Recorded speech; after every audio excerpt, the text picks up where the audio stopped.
Hello, everybody. I'm guessing most of you guys are going to actually get this way after it's gone live and been live, and I wanted to apologize for the long downtime. It's been one heck of a last couple of years, COVID notwithstanding, which I know I told you all about the fact that I'd gotten it in, I believe it was February 16th or 18th of 2020, and it really lowered the boom on me. But on top of all that, I was having um, repercussions from the person who tried to um, drive us out of the home we used to live in back during the housing recession, the 2008. And I believe I've mentioned it more than once, but the guy actually sent in someone to try and poison us, and the only person who got nailed was me. As a result, my blood pressure went up, 280 over 140, and we also found out that my thyroid and some other endocrinological systems have now been extremely damaged. Although my blood pressure, strangely enough, I'm on 1/3 normal medication that they'd given me before, and even stopped a couple, is only 124 over 70, so I'm actually doing quite well there.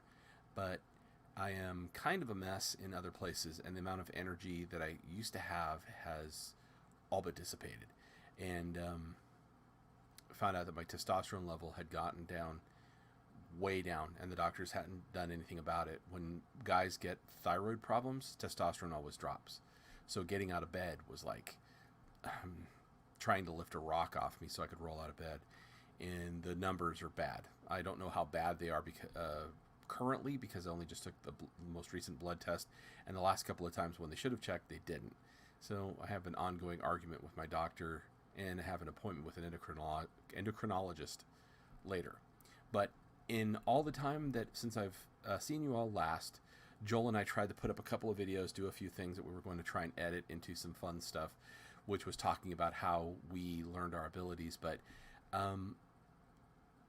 the rules on YouTube have changed so much that all the things we planned became impossible. We couldn't just show you clips and things like that.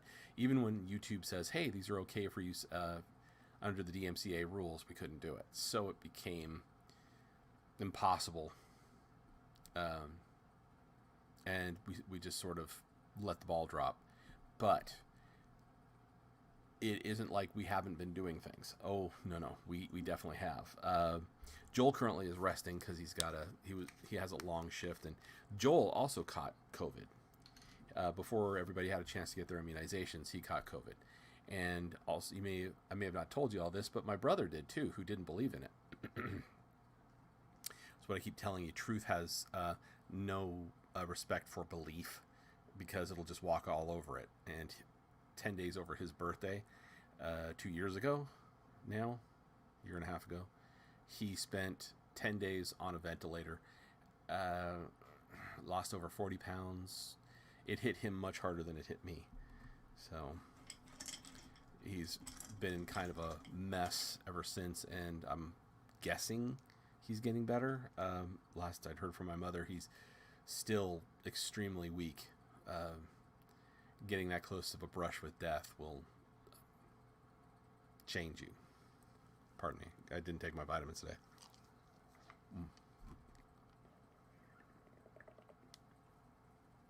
So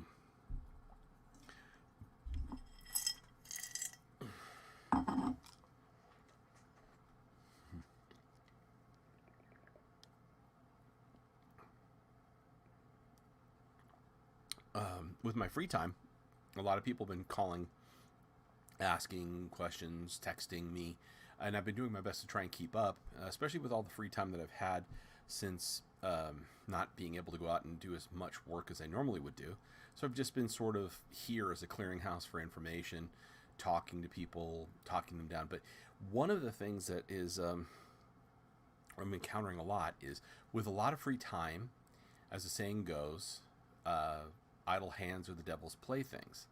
And a lot of people are going out and doing things that Joel and I have classified as the FTP of stuff to do, which is like, oh, look, we're going to Penhurst Asylum.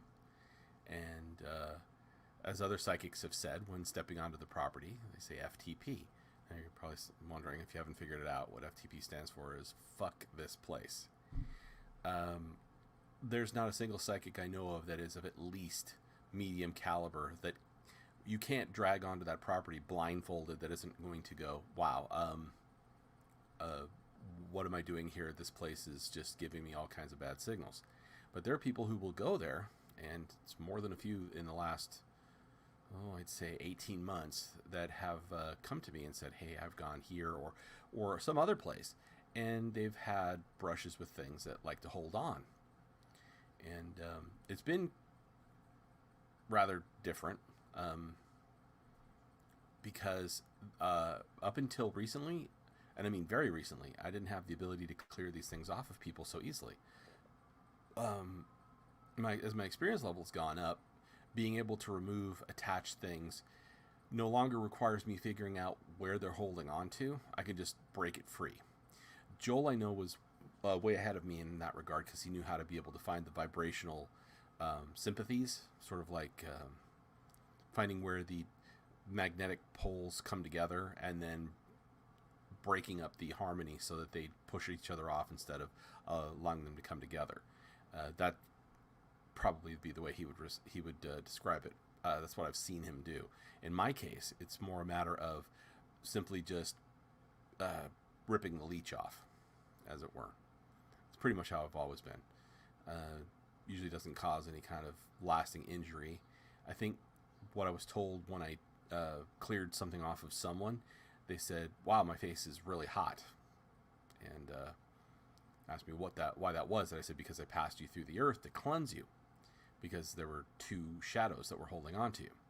And basically wiped them out by dragging them through the dirt. And it's underground, though you think, oh, it's going to be dark in the dirt. It's not. It's bright, like sunlight, all the time. Like, best description I can give is go outside on a very sunny day, close your eyes really tight, and then turn your face to the sun, and that bright reddish goldish color that comes through your eyelids, that's pretty close. That's pretty close to what you see. It's but it doesn't hurt to look at.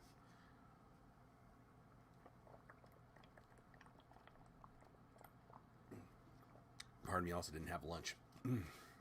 This is going to be lunch for me today.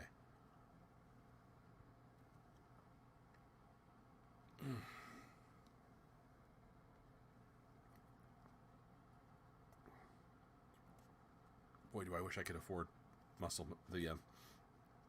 Tech protein shakes. Those are, it's like drinking candy with less carbs than these.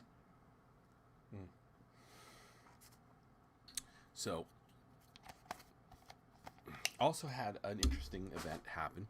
See, most of the time when people don't need our help anymore, they move on, or they'll ask questions every now and then, or they'll send messages to us to ask us about more clarity on certain situations. But officially speaking, the only person who has continued to send money, sort of like keeping us as psychics on retainer, especially me, was Aisha. And I don't know if she would mind if I spoke about something, but I helped her out with a situation that then I brought Joel in, and we were able to sort of tamp down a problem that we didn't even know that was spiritual in nature, because we didn't know what was going on in the first place. And I've never been so happy to help someone. I mean, really. Aisha is one of the nicest people I've ever met. She's tough. She's strong. She's one of the better people in the world. Like, if you need a friend that's going to be like your strongest ally, and someone that will go to the mat for you every time, and probably fight harder than you for whatever it is that you're trying to defend yourself against, that's Aisha. So I have no problem with whenever she asks me a question or says she needs help, money or otherwise, I come running. And there's just absolutely no reason not to, because the woman is just a fabulous person. Of all the people I've met, she and Amber are probably some of the better folks that life gives hard turns to, but they really, really, really shine like a diamond. The more that the world tries to dust them off, and I appreciate them every time they come into my life, even if it's to say, hey, I need your help, or I need to ask a question, because they're very dear to me.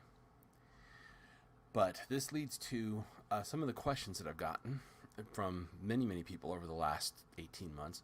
Like, what are the different types of ghosts? Now, I'm not going to talk about spirits because that's another thing altogether. People tend to use those words, names, pronouns, whatever, nouns, proper nouns, um, almost as if they're interchangeable, but they're not. A spirit was never alive. It's usually something that was created or is a thing of nature, and either nature or humanity or something along those lines created it. And I'm not talking about people who have poltergeist attacks that they create an entity that comes after themselves, like Barbara Hershey. Although I have helped someone with that, I can't say helped, tried to help someone with that kind of an issue. They flat out refused the help, not just from me, but from 4 other psychics that were trying to explain that it has nothing to do with a ghost or with any kind of thing like that that is that is separate from themselves. It's literally they themselves attacking themselves. It's kind of a poltergeist, but wouldn't listen. I probably should explain that one more before I go to the different types of ghosts. Like, poltergeist are either the person, male or female, usually that usually happens in adolescent years. Their energy is being tapped into, or they are unwittingly tapping into their telekinetic abilities to throw things around, cause damage, break things, move things. Usually speaking, it's only movement. It's telekinetic or polterkinetic activity. In the case of the Enfield haunting, the reason why it's called a haunting is because there was polterkinetic energy being taken from the girls that were involved. If you watch my the video I did on it, and it was being used by a ghosts in the house to be able to attack or to threaten and frighten everybody there for, I believe it was over a year. And in the case of a self-attack, like in the movie The Entity, Barbara Hershey played the main act, the lady who was in question. I've forgotten her name, the name of the real person. I think it was Carla, but I'm not sure. I'd have to do a Google search on it. But that lady was a real lady, and it turned out that she was really polterkinetically active. She was abused as a child, and it turned in on itself when it looked like she was going to have a more happy life that was moving forward. She was going to get married, and somebody was going to take care of her and her family, her children, from another person who had run away, and it looked like finally she was going to have a happy life. And her own psychological traumas turned her psychokinetic activity at herself, actually sexually assaulting herself over and over and over again. It's not that it wasn't real, it definitely was, and she was manifesting these things. They caught it on camera. They were trying to say at one point in time that it was spirits or demons or something, but later on, psychics that were specialists that were studying her more up close explained it to her what was going on. In fact, there was a point where she became romantically entangled with one of the researchers, and she nearly killed him because he decided that he wanted to call off his relationship with her and go back to his ex.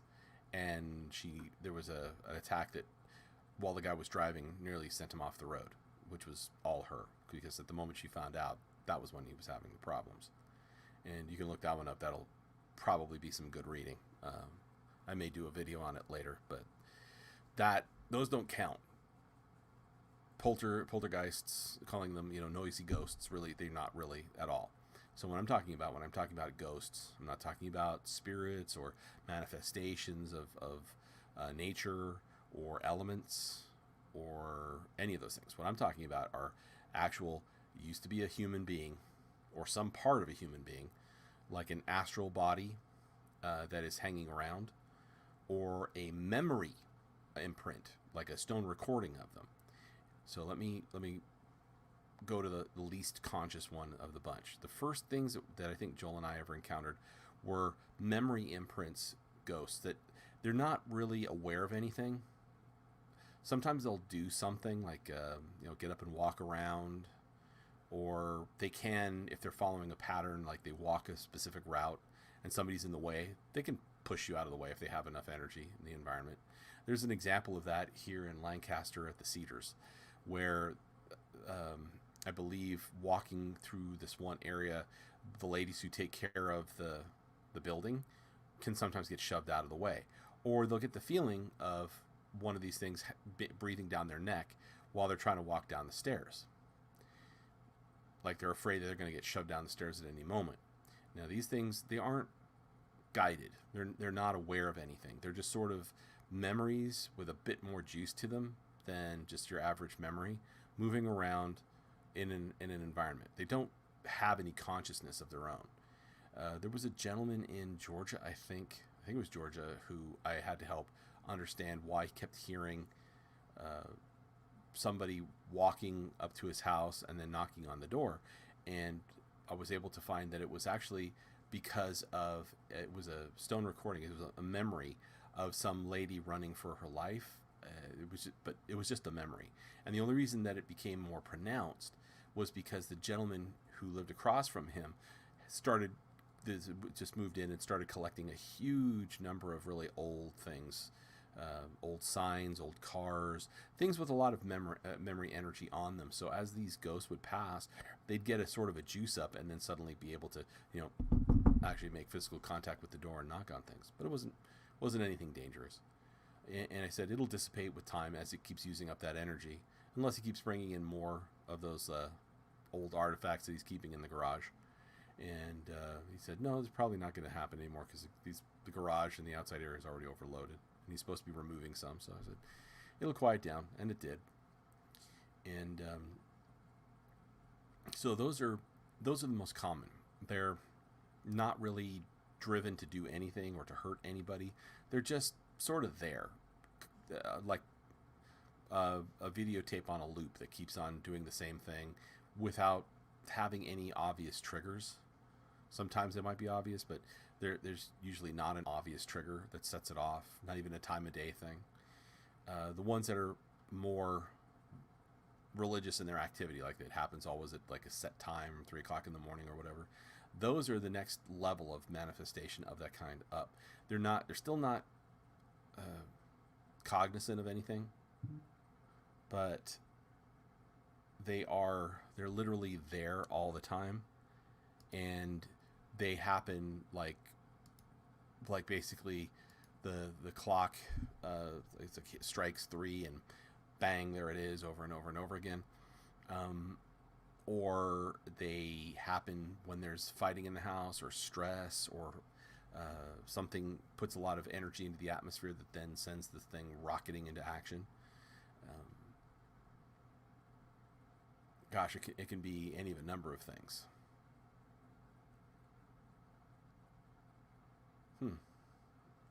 Have no idea who the person is that just came in. Somebody, it looks like it says Asa Momotoba. So, hello to everybody who's come in.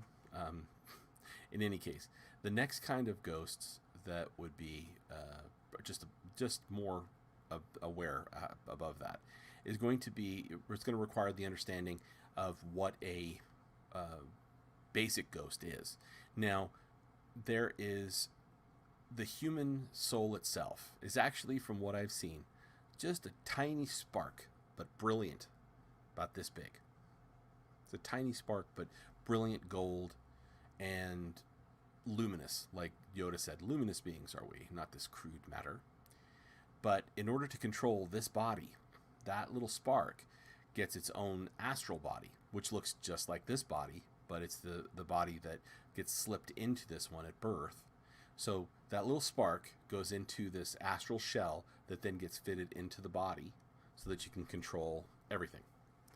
Think of it as like a control interface. And the astral body itself can, when the person dies, continue on if it manages to be able to gain energy from the environment, or in more horrific means than just frightening people or being around a pleasant environment like a friendly church or graveyard where people go and spend time together talking and putting out flowers. And I know it's not common in the United States where, it's a graveyard, people go to visit you. In the past, it used to be a thing. They'd go and have picnics after going and laying flowers on the graves of their beloved. And so that kind of ghost is just the astral body without the spark still in it. The soul has passed on. So this is just an echo of what the person used to be, and literally has no soul. And it can do incredible harm. It can ascend and become better and good and do good things like a guardian, or it can descend and become something horrific, dangerous, shadow person, something that looks demonic. And I say looks demonic, I mean looks demonic, not it's a demon, like Zach Bagans and all these other people like to say. It's always a demon.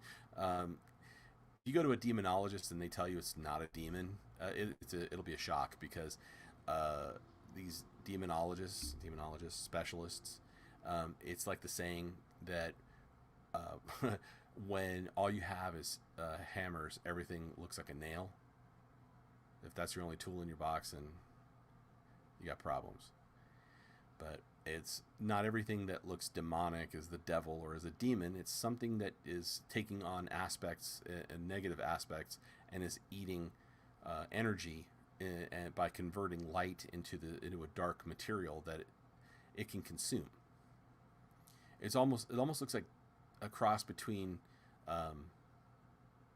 mud and pardon my what I'm about to describe here, but when a creature has a liver failure and they start to defecate, it passes out this pudding-like substance, which shows that they're not really digesting, and there's basically organ failure, and it looks just like that. I've had a couple of animals that have gone in that fashion because of contaminated food. I was told by the veterinarian that usually speaking, that's when you look around to see if the cat or dog or whatever has been consuming isopropyl alcohol, rubbing alcohol, or antifreeze. In our case, for the animals I'm talking about, they didn't. It was something in the food. So that's why I didn't see we didn't have a whole lot of it, but usually they just start to continuously pour this stuff out and they die. But it looks like that, like cross between that and an organ failure, fecal material. Doesn't smell like it. There's no smell to it. It's just a corrupted light, and they can feed on it more easily and maintain their sense of self so that they don't lose their personality that they're trying to hold on to as an astral being. And that's all they are. They're just an astral being. And they can manipulate the environment depending on how much energy they've got. They can change people. They can alter a person's perceptions. They can make you hear things. They can move things as well, similar to a poltergeist, but not as profound, not as much. Like in the case of the Enfield haunting, when Janet and her sister first encountered the poltergeist, it moved a heavy chest. And by a chest, I mean a huge chest. We're talking like a trunk, like a steamer trunk that looks like a treasure chest from Legend of Zelda, humongous thing, but completely loaded with clothing. It was hard for the Peggy, which is Janet's mother, to get it into the darn room in the first place and move it around. But this thing was able to shove it across the room and stop Peggy from moving it back to where it belonged, and actually shoved her out of the way and slammed it into the door so that the door would be blocked, so that everybody was stuck in that room. So that's just how much power a poltergeist has. But ghost of the just the astral type, they don't have quite as much unless they've a large and steady source of power they can draw on, or a couple of ley lines that they can tap into that are usually on or across or near the property upon which they've taken up residence. Let's see. Then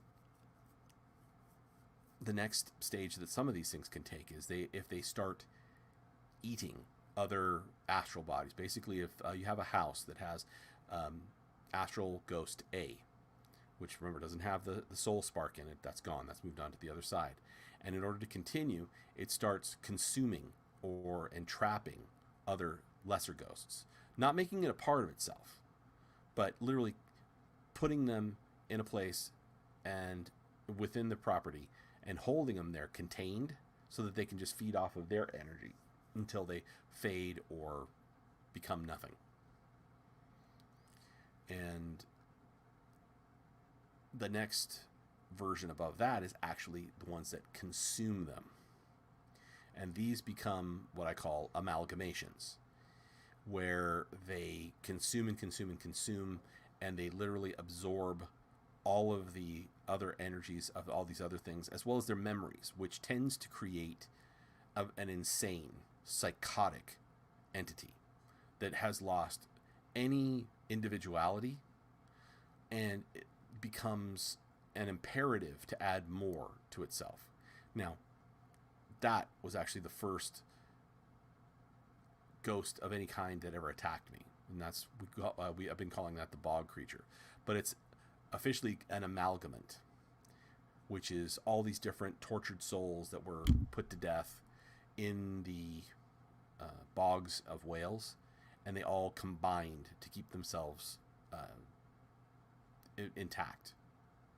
And as far as I can tell, they don't have any spark in them. I mean, there was nothing to it. There was just cold, evil hunger. Then the last version is probably the rarest of the ones that you see on a regular basis, and that's ones where the soul hasn't left the astral body at all and won't leave. Pardon me a second. Getting a bit thirsty. It doesn't leave the astral body because it's afraid of what's coming next. It stays in the astral body, in the property or in the area, can be confused that it might not have died, afraid of what comes next, refusing to pass on. And I've had a lot of examples of this in the last 18 months. People dying in the last 18 months, especially who refuse to admit that this disease that's going around right now is real, refusing to believe that they're dead, weeping over the fact that they've passed on. It used to keep me up at night, especially when it first started happening, because the sheer numbers were outrageous, and the number of bodies that were being stored up here where we live in Lancaster, because there weren't as many people dying around here as there were, say, in Los Angeles, but we have a lot of mortuaries that weren't doing a lot of business that were now prepping bodies at maximum warp to try and get them ready to be interred,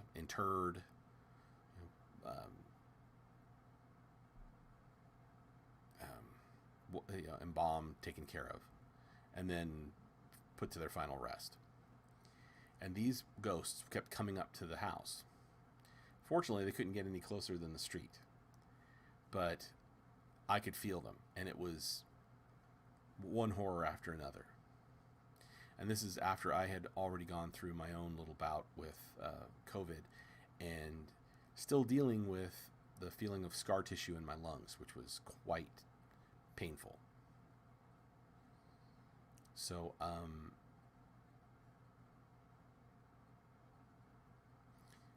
yeah, it was terrible. And then when the deaths started happening to people that were up here, we have a lot of graveyards.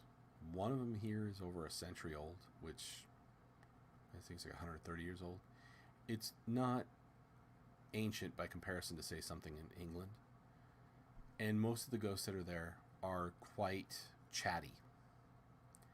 But some of the people who get buried there, they were sad, pleading with whatever was listening.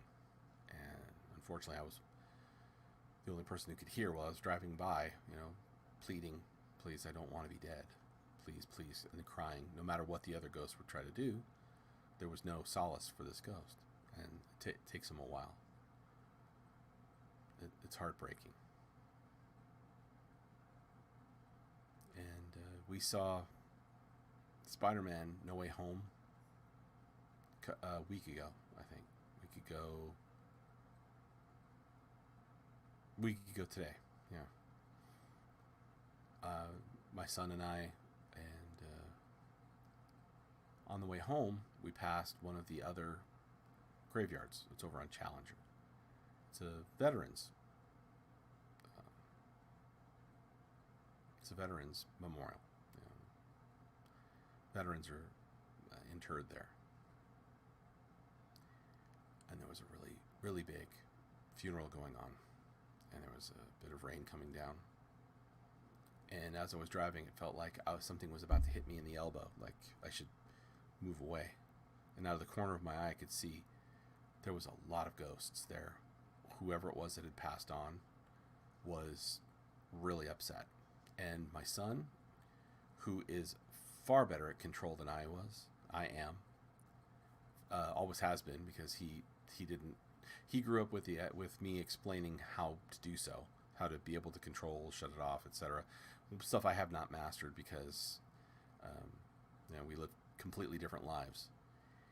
And whatever it was, it washed over him, and he was weeping, and he could feel it. And because I'm focused on driving, that's one of the many ways I keep myself from suddenly getting waylaid by these things that come out of nowhere, these emotions, these things that ghosts are going through. He had no blockade against it. He'd also been nauseated by something and had been ill after we'd finished watching the movie. So he was at a pretty low state, and that caught him unaware, and he was just, weeping openly. So that led me to trying to find out what was going on in those. See, because last time I'd gone by that graveyard, and this is going to be the last type of ghost, is the ones that have moved on, and then they've come back because there's some kind of a special occasion. And at that same graveyard, Memorial Day 2020, or was it? No, it was Veterans Day or Memorial Day. I don't remember which, but they had all the flags set up, and as we're driving by, I could hear music.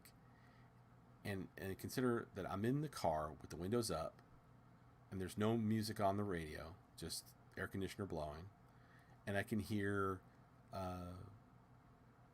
big band music, and it was In the Mood. Da da da da da da da da da da da da da. And I had to slow down the car because I'm looking to the right, and there's all these tables set up, and there are these people dressed in vintage military uniforms. And some of them are smoking. They're all talking, laughing. Some of them are having a drink, and but they're all dressed in basic dress uniforms at the time, and the time period I could see was from the 1940s to the late 50s, 60s. I'm just going off of what I saw on TV, so keep in mind I'm not an expert. And as I'm driving with Adrian to go get groceries, and I said, am I missing something? Why is there a party going on at the graveyard? And Adrian turns and looks at me and says, what party? And then I realized something, especially since all the ghosts in the parking lot, because now I know they're ghosts, turn and are looking at me as we were going by. And I'm driving and thinking, oh, it's something to do with the veterans. "Hi guys," and a couple of them lifted glasses as I was going by. A few of them smiled. For the most part, they just ignored me. So you have people, you have the kind of ghosts where it's time to come home for a bit of a visit and see how everybody's going, how everything's, how everybody's doing. There's nothing scary about their visit. They're not about the Twilight Zone you and take you away. It's like, you've seen us, so now we must make you disappear. Crap. And I also had to help a family recently that did not know how to do a proper oferta for Dia de los Muertos.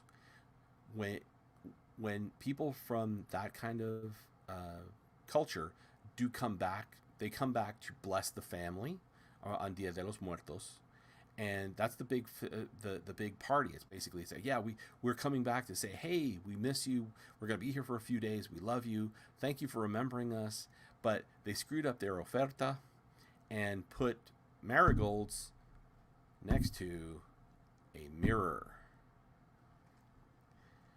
They said, oh, we're hearing knocking throughout the house. We're scared. Something's attacking us. Nothing of the kind. I was worried that might be the case. I said, are children being attacked? No, everything's okay. I step in and I take a look, and oh, there's marigolds next to the mirror. And there's all of a sudden I see there's 4 or 5. And now it looks completely different from completely living people, like when I was talking about in the graveyard.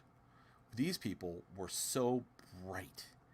They looked like they were made of light. It was hard to look at them. It was so bright. But there were 4 of them. They were jabbering at me in Spanish so fast, I forgot how to say the word living room in Spanish. Because I was trying to say, hey, can you go wait for me? And I couldn't even say it in English. I couldn't remember how to say living rooms. Den, study, crap. And because I realized that some of their friends, who were some of the family, that had come and give the blessing to this family for the year, were stuck in the mirror. So I finally had to go, wait a second. Came back to my body, looked it up on Google Translate. Sala. Thank you. God, that was going to bother me forever. And I said, please, go and wait for me in the living room. Espero en la sala. And I quickly grabbed, and 4 of them came out of the mirror. This is why mirrors and ghosts don't mix. To them, it looks like an open, empty room. Don't put mirrors near anything that has to do with your love of people who've passed on or the dead, and just don't. Okay. So I got them out. They thanked me profusely. I was there for them finishing their blessing on they said, they joined hands in a ring and said, God bless this family and visit light and love upon them until we see you next year. And they had to get out of there quickly because they'd already overstayed their time, because it was, I think, a week and a half after Dia de los Muertos, but they couldn't leave with some of the family members stuck in the mirror. So I was grateful to come and help that. And that leads up to 90% of what I do has nothing to do with people in danger. It has to do with silly things like this happening, or stuff we don't understand. Not every bang or knock or noise is meant to frighten. Sometimes it's the only way that they can get attention for certain things. Now, that's not to say that it doesn't mean that there are bad things out there. I have encountered some pretty horrible things. But they usually fall, if they're ghosts, they fall under these categories. And that's not to say that there's not subcategories I haven't mentioned, or other stories about different ones that walk in a different aspect. But these are the generalities. I'm being very general because I don't want to be super specific.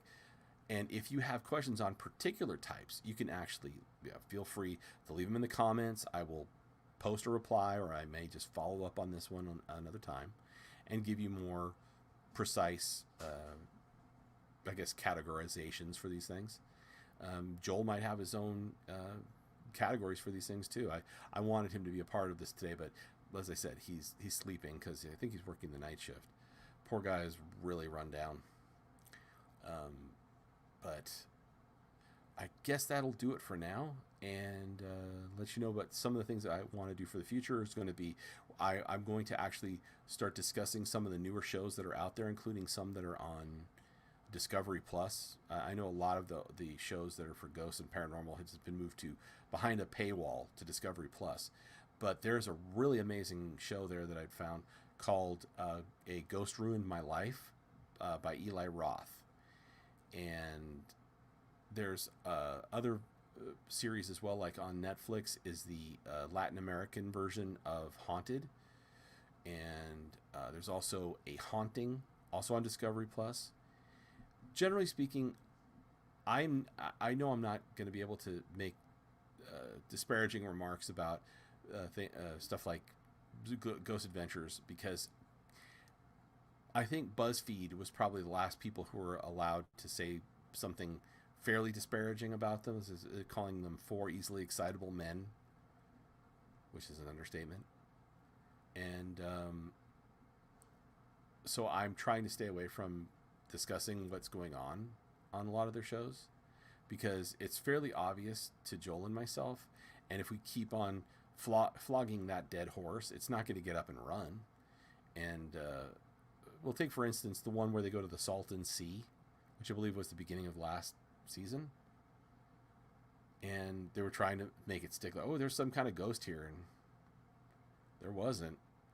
So, oh, it pushed this guy down the stairs. No, there wasn't. The guy was tripping. I mean, tripping balls. You watch him. They have the light on him, and his irises are dilated, and he's like this. And as soon as the camera lady who has the light takes the light off of him, so he can't see where he is, like a Muppet down the stairs. And he goes, "What?" Says, "What happened?" Like he somehow decided to throw himself down the stairs. But, he's tripping balls at the top of the stairs in the dark. I don't know what anybody expected to have happen at that point in time. That was exactly what I was expecting to have happen.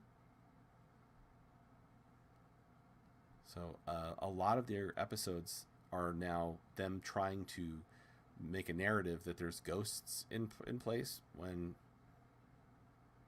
fully 40% of the time now there's nothing there. And it used to be less.